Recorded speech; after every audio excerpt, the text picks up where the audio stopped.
გამარჯობა, ეს არის კარგოკასტი, პოდკასტი საერთაშორისო გადაზიდვებზე და ლოგისტიკაზე, სფეროზე, რომელიც ძირითად შემთხვევაში კულისებს მიღმარჩება. მოგესალმებით, მე ვარ ლევანი, ეს არის ლაშა. ჩვენ დღეიდან ვიქნებით ამ პოდკასტის წამყვანები. ამ პოდკასტის მეშვეობით ჩვენ შევეცდებით ავამალოთ საზოგადოების ცნობიერება ლოგისტიკის მიმართულებით, შევეცდებით ჩვენი ცოდნა და გამოცდილება გაგიზიაროთ. დაგეგმაროთ სწორად დაგეგმოთ თქვენი ლოგისტიკური ჯაჭვი, რამაც შეიძლება ძალიან დიდი ბენეფიტი მოგიტანოთ თქვენს და თქვენს კომპანიასაც, როგორც დროის, ასევე ფინანსური კუთხით. ასევე აქვს ამას მეორე მხარე, თუ იქნება დაშვებული შეცდომები კონკრეტული ზიანი და ზარალი შეიძლება გაცილებით იმაზე მეტი დადგეს, ვიდრე ეს რეალურად მოსაუდნელი და წინასწარ განსაზღვრული არის. მე და ლევანს გვაქვს გამოცდილება ლოგისტიკის მიმართულებით პრაქტიკული და თეორიული, რაც გვაძლევს იმის საშუალებას, რომ ამ თემაზე ვისაუბროთ თამამად თქვენს წინაშე და გაგიზიაროთ ის გამოცდილება და პრაქტიკა, რაც წლების განმავლობაში მიღებული გვაქვს. კონკრეტულად 13 წელიწადი არის ამ სფეროში მოღვაწეობთ და გვაქვს საკმაოდ დიდი პორტფოლიო გამოცდილების დაგროვებული და აქედან გამომდინარე გადავწყვიტეთ გაგვეკეთებინა პოდკასტი ამ მიმართულებით, აგვიმაღლებინა საზოგადოებაში ცოდნა და იმ პრაქტიკაში გადავიტანოთ ჩვენი მაყურებლებისთვის და იმ დაინტერესებული კომპანიებისთვის და იურიდიული პირებისთვის, რომლებიც აქტიურად სარგებლობენ ლოგისტიკით. კარგოკასტის პარტნიორი და წარდგენი არის საერთაშორისო გადაზიდვების კომპანია IBEX ლოგისტიკი, რომელიც უკვე 7 წელზე მეტი არის ოპერირებს როგორც ქართულ, ასევე საერთაშორისო ბაზარზე. ასევე დიდი მადლობა გვინდა გადაუხადოთ პოდკასტ არია, სადაც მიმდინარეობს დღევანდელი გადაცემის ჩაწერა იმ ძალისხმევისთვის, რომელიც გადაცემის ჩაწერის წუთიდანვე ვიგრძენით მათი მხრიდან. მადლობა პოდკასტ არია, რა თქმა უნდა, კარგოკასტისგან და ეხლა უკვე შეგვიძლია ვისაუბროთ ლევან იმასთან დაკავშირებით, თუ რა მნიშვნელობა აქვს რეალურად ლოგისტიკას ჩვენი ქვეყნისთვის და ზოგადად საერთაშორისო დონეზე, რა დონის მნიშვნელობა შეიძლება მიანიჭოს საზოგადოებამ და რეალურად რა მნიშვნელობა აქვს და ჩვენ შეგვიძლია დავიწყოთ იმით, რომ რისთვის არის საჭირო ლოგისტიკა და რომ არ არსებობდეს ლოგისტიკა და ეს მიწოდების ჯაჭვი ქვეყნებს შორის, რა შეიძლება მოხდეს და რა რეალობის წინაშე შეიძლება დავდგეთ. საინტერესო სურათი წარმოგვიდგება ამ შემთხვევაში ჩვენ თვალწინ. რომ წარმოვიდგინოთ ერთი დღე გათენდა და ლოგისტიკა როგორც სფერო მიმართულება არ არსებობს, იქნებოდა ქაოსი, განუკითხაობა და რატო ამას მარტივი პასუხი აქვს, ხო? რეალურად ჩვენაირი ქვეყნები, განვითარებადი, თუნდაც განვითარებული ქვეყნები არ აქვს მნიშვნელობა, დამოკიდებული არიან როგორც შიდა წარმოებაზე, ასევე იმპორტზე, ხო? რაც არ უნდა მწარმოებელი ქვეყანა იყოს, დიდი წარმოება ქონდეს ნებისმიერი სახის, ნებისმიერი მიმართულებით, მაინც ჭირდება, ხო? გარკვეული პროდუქციის ან ნედლეულის იმპორტი, რათა ეს წარმოება არ გაუჩერდეს. ასეთ შემთხვევაში პირდაპირ წარმოვიდგინოთ ლოგისტიკის არ არსებობა, როგორც სფეროსი და როგორც მიმართულების, ჩნდება ძალიან დიდი პრობლემები. ფაქტიურად ეს წარმოება ჩერდება. ჩნდება ქაოსი, პანიკა, ხო? არ გვექნება არც მედიკამენტი, არც გვექნება არც ტანსაცმელი, საკვები და შესაბამისად დგება რაღაცა განკითხვის სურათი ვიდგება ეს დღე, როდესაც ეს კონკრეტული მიმართულება გაქრება, ან თუნდაც არ იარსებებს, ხო? სასიცოცხლოდ მნიშვნელოვანი არის ლოგისტიკა გეთანხმები, რა თქმა უნდა, ქვეყნებისთვის და ამ შემთხვევაში ჩვენი ქვეყნისთვის პირველ რიგში, რა თქმა უნდა. ჩვენ უფრო მეტად შეგვიძლია რომ ინფორმირებული გავხადოთ ზოგადად ლოგისტიკის არსთან დაკავშირებით ჩვენი საზოგადოება და გადავცეთ ის ინფორმაცია, საიდან მოდის ლოგისტიკა, უფრო მეტად რა მნიშვნელობის არის და რა შედგება, რისგან შედგება ლოგისტიკის ჯაჭვი, ხო? ჯაჭვი ავტომატურად იმას გულისხმობს, რომ რაღაც ბევრი ნაწილისგან შედგება და ბევრი ნიუანსი არის დამაკავშირებელი, რაც მთლიანობაში ქმნის შემდეგ ლოგისტიკის არსს.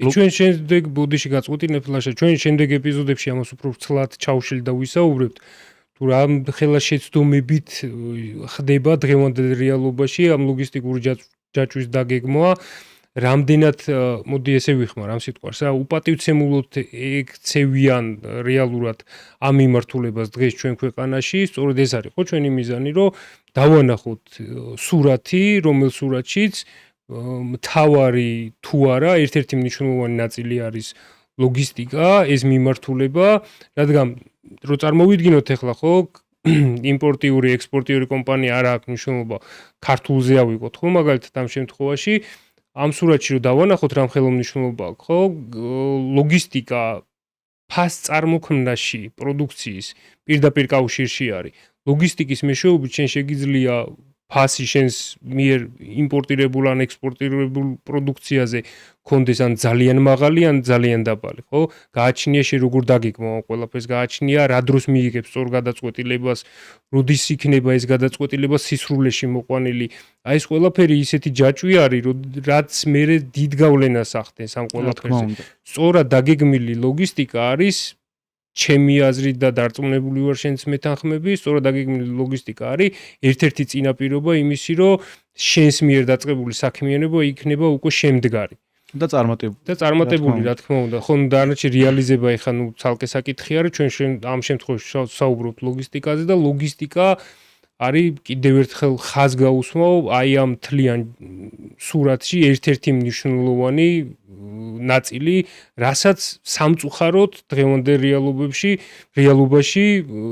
ქართული ბიზნესის უდიდესი ნაწილი ვერ ხედავს. და ჩვენ გვინდა რომ აი ამ პოდკასტის საშუალებით დავანახოთ აი ამ აი ეს დიდი მნიშვნელობა. რამდენად გამოგვივა ნუ ეს უკვე ცალკე საკითხია და იმედს ვიტოვებთ რომ სწორად მოგაწვით ამ ინფორმაციებს. შემდეგ ეპიზოდებში უფრო კონკრეტულად ვისაუბრებ თუ რა შეცდომებზე გვაქვს საუბარი წლის რა მონაკვეთში რა უნდა გაკეთდეს რომელი მიმართულება არის უფრო მომგებიანი კონკრეტულად იმ პროდუქციის ტრანსპორტირებისთვის რომელსაც გეგმავთ და ნუ ასე შემდეგ ცნება ზოგადად ლოგისტიკის და ტრანსპორტირების და საერთაშორისო გადაზიდვების ძალიან განზოგადებული აქვს საზოგადოებას იქიდან გამომდინარე რომ საქართველოში ძალიან აქტუალური არის დღესდღეობით მაგალითად ავიღოთ ამანათების ტრანსპორტირება ძირითადად ამ მიმართულებით შედის საზოგადოება შეცდომაში და ეშლებათ რომ აი ტრანსპორტირება ამანათის და ტრანსპორტირება ტვირთის რომელიც სარეალიზაციოდ არის საქართველოში და მაგალითად საქართველოში შემოტანილი განსხვავდება ერთმანეთისგან ამანათის ტრანსპორტირება გულისხმობს სხვა მიმართულებას ლოგისტიკის და კომერციული ტვირთების და კარგო ტვირთების ტრანსპორტირება გულისხმობს სხვა მიმართულებას. ანუ ამაში შეგვიძლია გავაცნობიეროთ ზოგადად ჩვენი საზოგადოება მივცეთ ის ინფორმაცია, რაც შემდეგ გამიჯნავს ამ ორ მიმართულებას ერთმანეთისგან.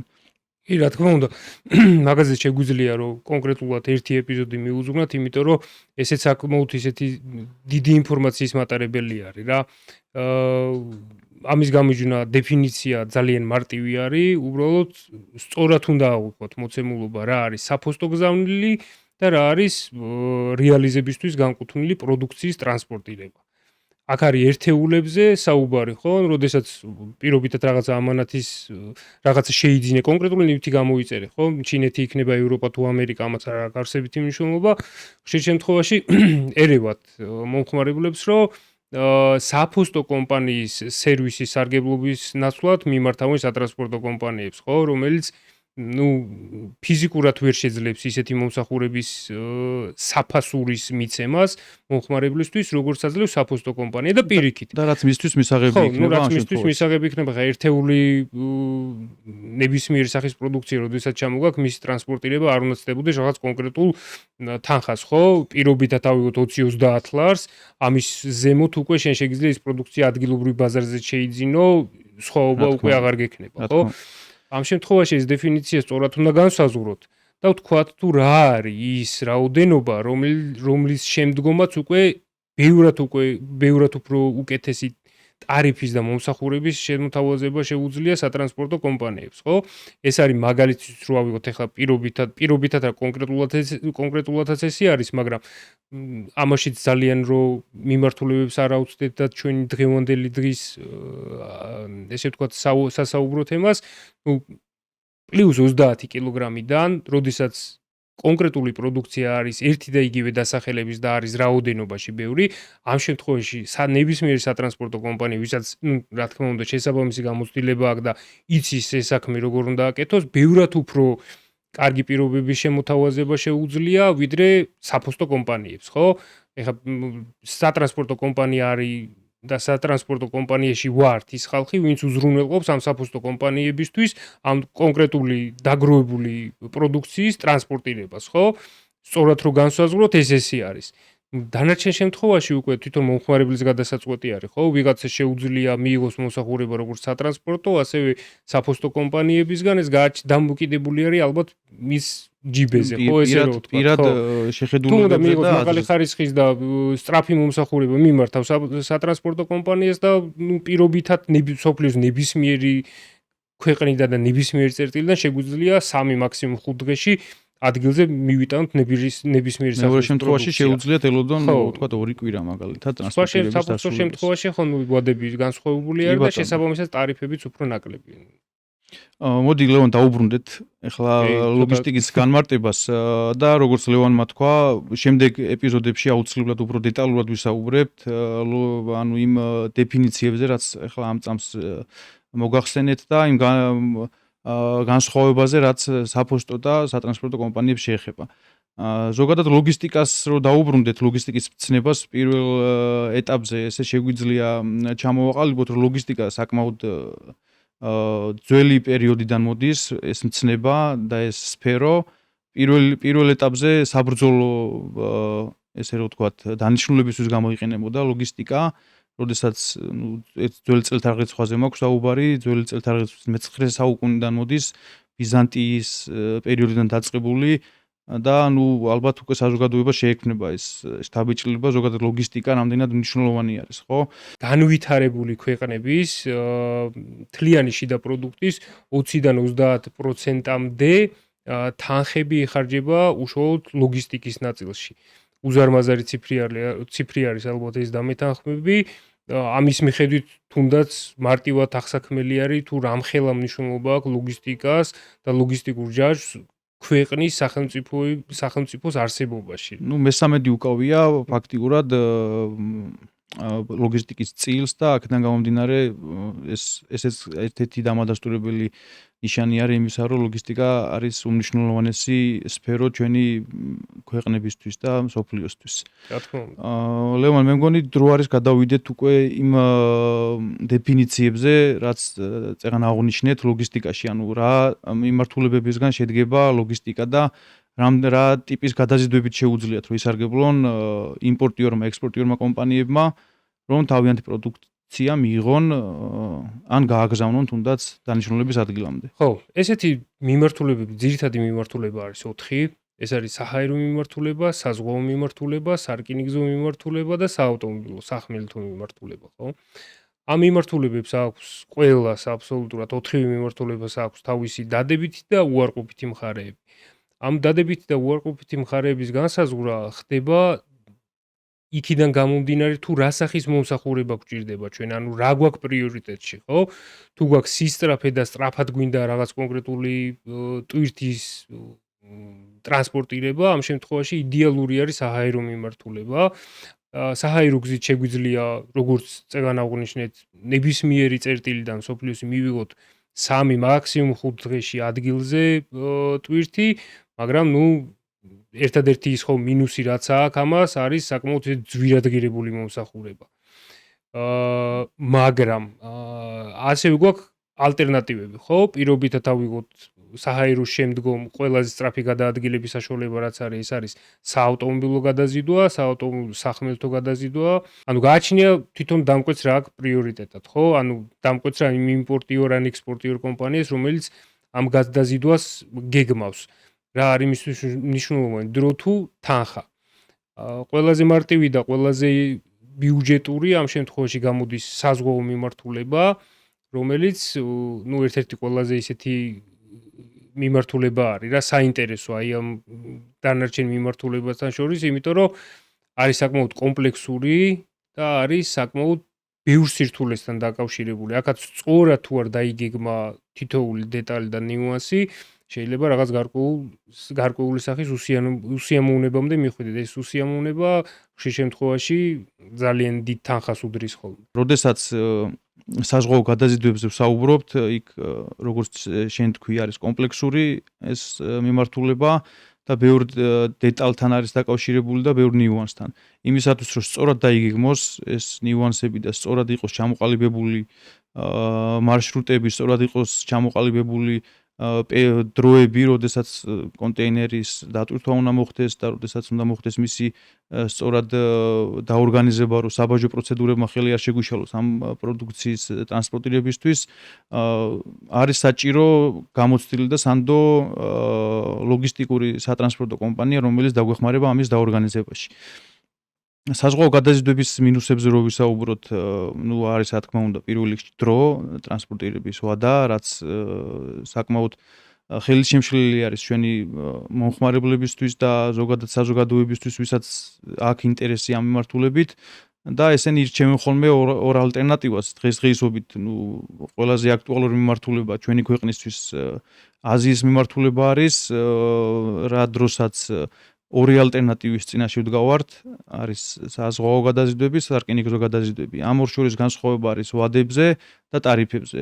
როგორც მოვახსენეთ ჩვენს მაყურებლებს, საზღვაო გადაზიდვის დროს ტრანსპორტირების ვადა შეიძლება იყოს 3 თვე, სარკინიგზო გადაზიდვების დროს არის 1 თვე.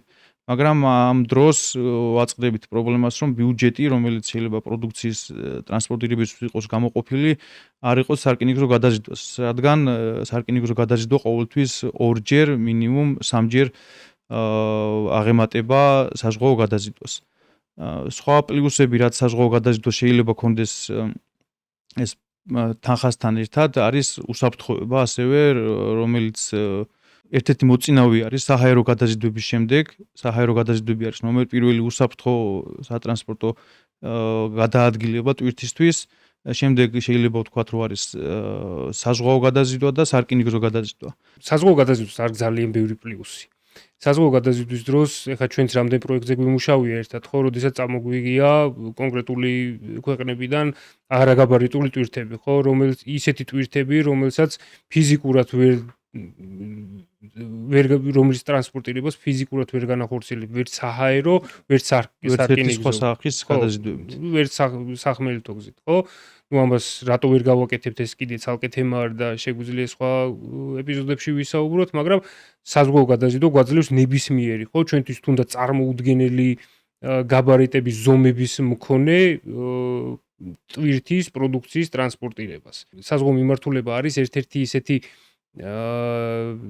სანდო რა, სტაბილური სანდო მიმართულება, რომელზეც ეს გეოპოლიტიკური მდგომარეობები, საომარი ვითარებები, საომარი მდგომარეობები დღესობით ხო, ნუ ეს უკვე ისეთი აქტუალური თემა არის, ხო, რომ უბრალოდ ამის გვერდისავლაც არ შეიძლება, ხო? ეხლა ჩვენ გვახსოვს რამოდენიმე წლის წინ დაიწყო წითელი ზღვის ამბავი და რამდენად შეიცვალა, ხო, მის მერე საზღვაო გადაზიდვებში სატრანზიტო დრო.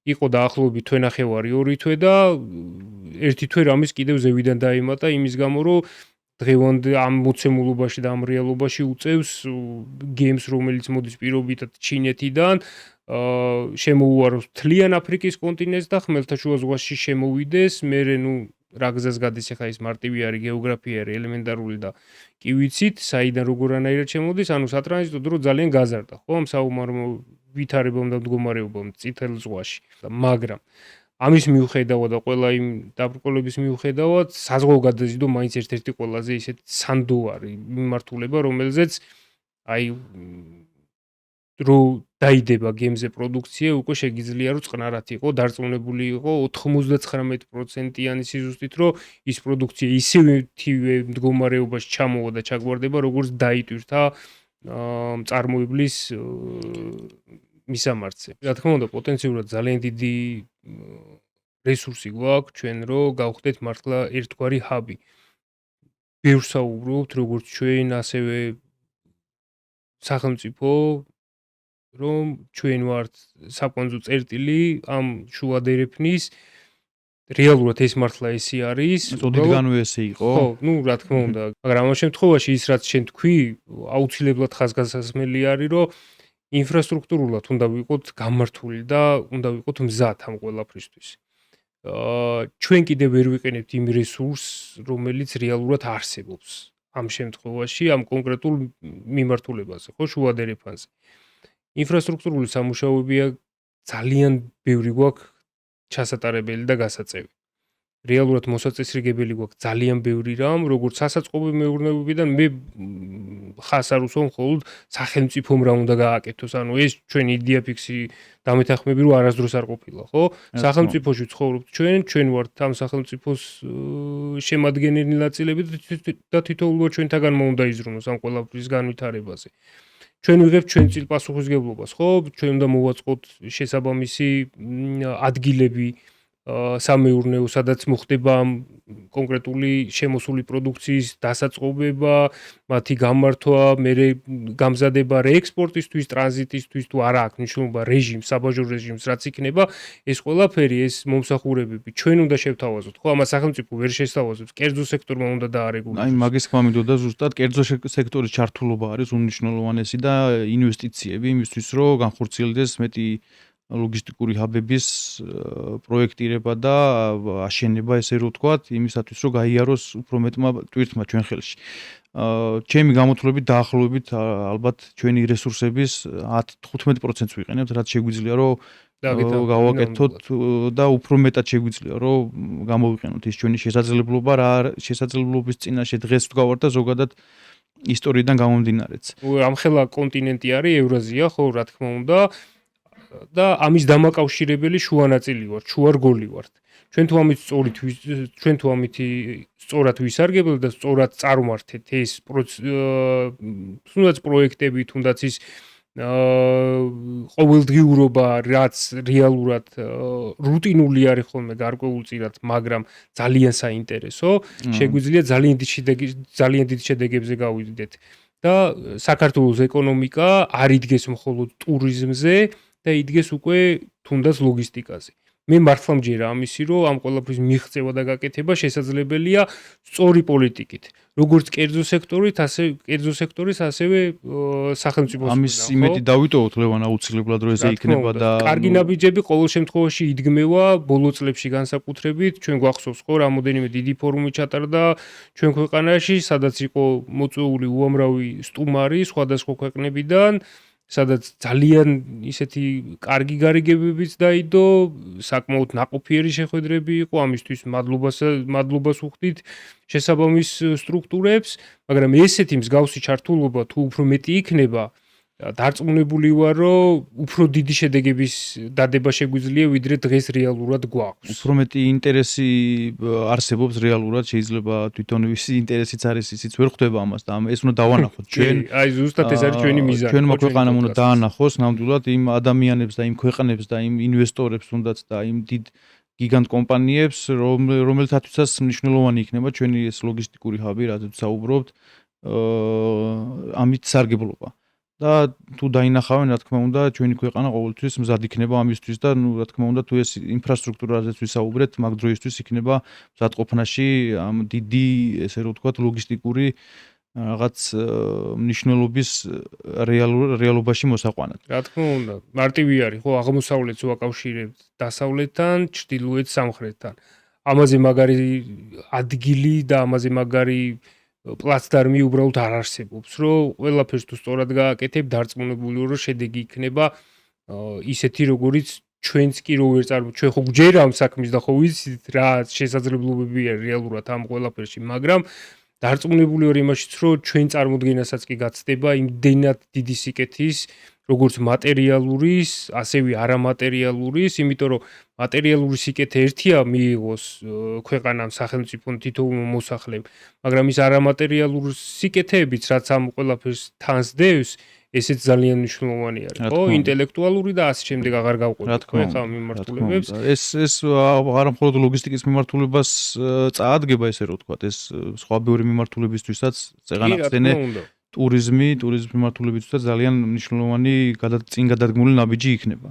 და ჩვენ საზოგადოებას შეგვიძლია ისიც ვთქვათ, რომ ეს ლოგისტიკური ჰაბი, ესე რომ ვთქვათ, ქართული კომპანიებისთვის, ქართული იმპორტიორი, ექსპორტიორი კომპანიებისთვის იქნება ძალიან მაგარი საქმე, იმიტომ რომ ეს ტრანსპორტირების ტარიფები, რაც აღნიშნეთ და ესეც არის რეალურად, რომ უმნიშვნელოვანესი არის ქვეყნისთვის, ქვეყნის ეკონომიკისთვის და კეთილდღეობისთვის გააიაფებს საკმაოდ ამ მომსახურებას, რა მომსახურებებზეც ახლა ვისაუბრეთ. საზოგადოებას რო უთხრათ ეს ძალიან სიღრმისეული თემა არის, ზოგადად ლოგისტიკა და აქედან გამომდინარე რომ ამ თემაში უკვე ძალიან დიდი პრაქტიკა და გამოცდილება გვაქვს, ცოტა შეიძლება წავიდეთ ხოლმე, მაგრამ ნუ რა თქმა უნდა ჩვენს ძირითად თემებს აუცილებლად დაუბრუნდებით და ეს ძირითადი თემა ახლა ამ ეტაპზე იყო ლოგისტიკის გადაზიდვის ტიპები და ჩამოვაყალიბეთ 4 ტიპის გადაზიდვა: საჰაერო გადაზიდვა, სახმელეთო,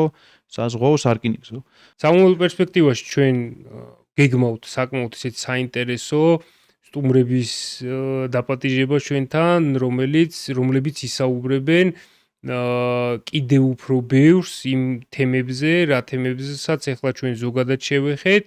საკმაოდ საინტერესო ადამიანები არიან, მათი გამოცდილება კონკრეტული სფეროდან შეგვიძლია რომ მოვიწიოთ ეს ადამიანები, ვინც პრაქტიკიდან გამომდინარე უფრო მეტ დეტალს მოგვაწვდიან, თუნდაც იმპორტიორი კომპანიები, თუნდაც ექსპორტიორი კომპანიების წარმომადგენლები და ის ინფორმაცია რა თქმა უნდა იმათი გადმოსახედიდან და იმათი თვალსაზრისით ძალიან საინტერესო იქნება.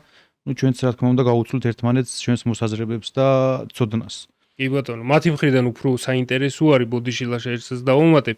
მათი მხრიდან უფრო საინტერესო არის, არა, იმ ყველაფრის მოსმენა, თუ როგორ ხედავენ და როგორ აკეთებენ ქართული კომპანიები ლოგისტიკის როლს და ამ ლოგისტიკაში თუნდაც კარგ გაკეთებულ საქმეებს და დაშვებულ შეცდომებს, ხო? რა თქმა უნდა, ეს ყველაფერი ძალიან საინტერესო იქნება ინტერაქციის რეჟიმში მათთან. იქიდან გამომდინარე რომ ზოგადად ლოგისტიკა ყოველდღიურად განვითარებადი მიმართულება არის და სფერო არის და ყოველდღიურად რაღაც ცვლილებებს ვეჯახებით. ჩვენთვის საკმაოდ მნიშვნელოვანი არის რომ ეს ინფორმაციები მივიღოთ, გადავცეთ და ნუ ამ გაცვლით შეგვიძლია რომ ჩვენც ავიმაღლოთ ის ცნობიერება, რაზეც ჩვენ საზოგადოებას ვესაუბრებით. მადლობა ლაშა, მე მგონი დრო არის რომ პირველი ეპიზოდი დასასრულისკენ წავიყვანოთ. კიდევ ერთხელ მადლობა მინდა გადაუხადო ჩვენს წარმომადგენლს და სპონსორს Ibex Logistics და ასევე კიდევ გამომეორდები და ვიტყვი რომ დიდ მადლობას ვუხდით პოდკასტ არია, სადაც მიმდინარეობს ჩვენი გადაცემის ჩატარება. სასწაულ გარემოში და ესეთ გარემოში სავარაუდოდ ყველას მოუნდება საუბარი და ინფორმაციის გადაცემა საზოგადოებისთვის და ნამდვილად დიდი მადლობა პოდკასტ არიას თავისი დათმობილი იმ ყურადღებისთვის, რაც ჩვენს მიმართ გამოიჩინეს. ჩვენ დაგემშვიდობებით მომდევნო ეპიზოდამდე და აუცილებლად ველოდებით თქვენს კითხვებს კომენტარების სახით, რაზეც ვისაუბრებთ შემდეგ ეპიზოდებში. ასევე არ უნდა დაგვაუწყდეს ლევან ისიც, რომ ჩვენი არხის პოპულარიზაციისთვის აუცილებელი არის ჩვენი მაყურებლების გვერდში დგომა და თუ მოგეწონათ ჩვენი კონტენტი და მოგეწონათ ჩვენი გადმოცემა ამ თემასთან დაკავშირებით, მოიწონეთ ჩვენი არხი, გააზიარეთ და ეს ჩვენ დაგვეხმარება სამომავლოდ განმოვითაროთ ეს მიმართულება, ჩვენი პოდკასტი უფრო ხანგრძლივი და უფრო საინტერესო გავხადოთ. წარმატებები ყველას და მადლობა ყურადღებისთვის. დაგემშვიდობებით.